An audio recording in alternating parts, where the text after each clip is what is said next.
Heart is our people strategy. So we have it as the heart purely because we have identified that our employees are the heart of the care home, and we have those elements in order to support and provide what is needed for all of our employees. As the group has grown, we have found that to include all the homes, because we've got a lot of new homes that are not opening, that we needed to make sure that all of our teams are engaged and included and felt valued. So we've come up with this strategy to make sure that everybody knows that we're there for them and they're looked after. So health and well-being obviously is huge for residents and employees, isn't it? Mm-hmm.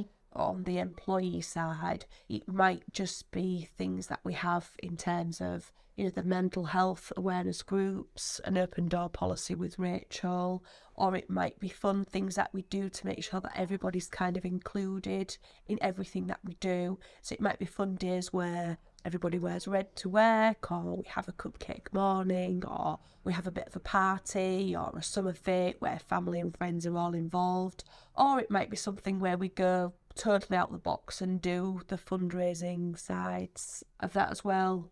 Skydiving, running 5 miles through the mud.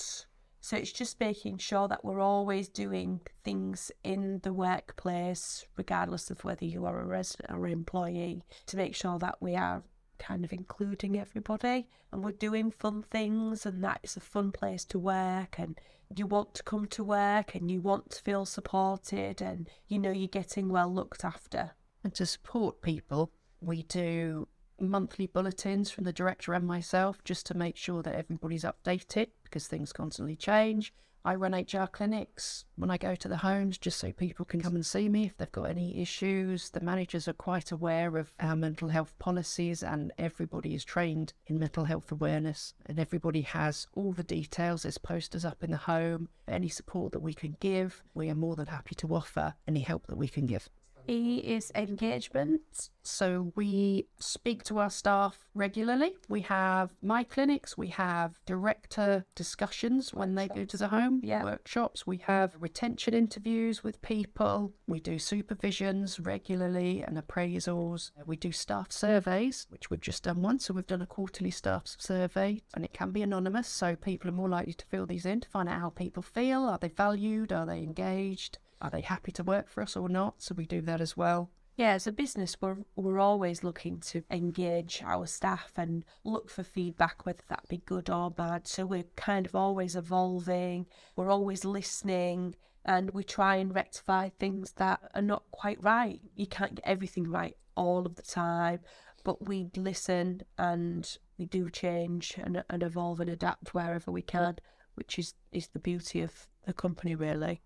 A is acceptance, and we have all cultures, residents and staff, and we have a very diverse and very culturally accepting company. It's one of our strengths. Yes, I feel everybody is celebrated, any nationality, any religion, any sexuality, anything. We celebrate it, and we make sure everybody understands and everybody is included. We don't segregate anybody. We like to embrace our differences, be that a language. So some of our residents wanted to learn Polish. One of our Polish carers, just so they could say thank you for her help. So she taught them all a few words, and they loved that. So we've rolled that out in other homes. We have theme days, don't we? So theme days could be, you know, we have a Spanish resident that lives with us, and, you know, we wanted to celebrate her, so we'll do a Spanish themed day. So we'll have the food and the sangria and the music and, you know, a bit of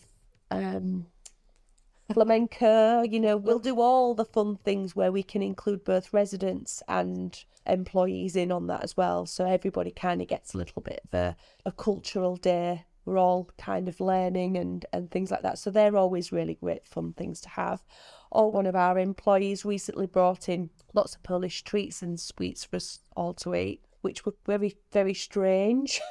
But, you know, again, everybody was kind of wanting to try, wanting to learn. And that was for both residents and employees as well. So anything that we can do along the way where we're kind of celebrating each other, regardless of where you're from or what language you speak, we kind of always try and do those little fun twists where it kind of includes everybody. R is recognition. We do recognise that our teams are our most important asset. So we do try everything we can to recognise and reward them. We do monthly star awards. So for people who go above and beyond, they are nominated by, it can be their peers, it can be staff, it can be colleagues, it can be residents' families, and they are nominated for going above and beyond, and we find out why. We have a draw, if you like, and those who get nominated and go through get a presentation. They have a certificate and they have a £20 shopping voucher, a bottle of bubbly or whatever they wish, and it's put on Facebook and on the staff updates and everything, just so people are aware they've been nominated and these are our stars. And it means a lot to be nominated by your peers, because then even if you don't win, you know you've been nominated and people do notice what you do. T is training and development. So we have 2 training managers, Charlotte and Helen, who again will go around all of the homes doing all of the practical learning. That might be moving and handling, first aid, dementia awareness. So everybody kind of has that classroom experience, that one-on-one training to make sure that we are always ahead of the game in terms of making sure we're all up to date with policies and current training methods and things like that. And then we have our e-learning platform as well, where again every employee has to kind of log into that weekly, monthly, or whenever your training is due to expire, to make sure again you're fully up to speed with everything that you need in order to do your job.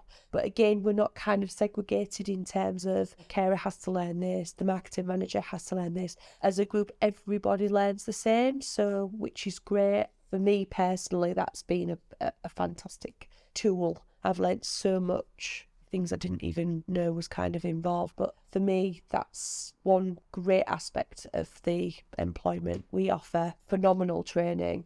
We do. We also offer an in-depth and supportive induction, because that's really important to keeping people and retaining staff. Is if they're welcomed, they'll want to stay. Yeah.